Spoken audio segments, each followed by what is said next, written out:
Hi there. This video is part of a series explaining the single code of practice. So if you haven't already, please start with episode 1 so that you don't miss any important information. Now, about the changes I mentioned in episode 1.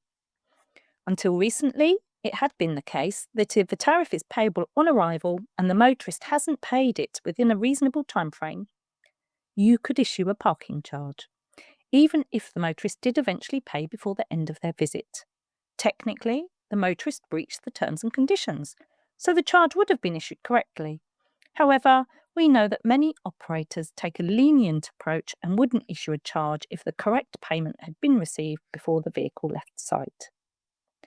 In February, the code was updated, so now, regardless of the requirement to pay on arrival, operators are not permitted to issue parking charges to any vehicle where the tariff purchased covers the duration of the stay. I should add that this specifically relates to sites where enforcement is carried out using camera technology such as ANPR or CCTV.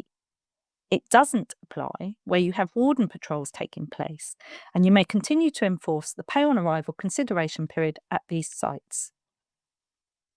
How strictly you enforce the terms and conditions will depend on why the landowner contracted you in the first place and what, if any, issues they want your enforcement to resolve.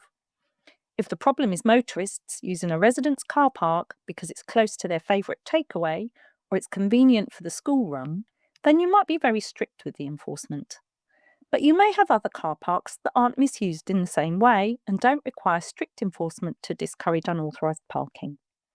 Ultimately, as long as you comply with the minimums stated in the Code of Practice, it's up to you what you provide and how strictly you enforce it. If you're not sure and would like to talk through any particular sites, get in touch. We're here to help. Thanks for listening.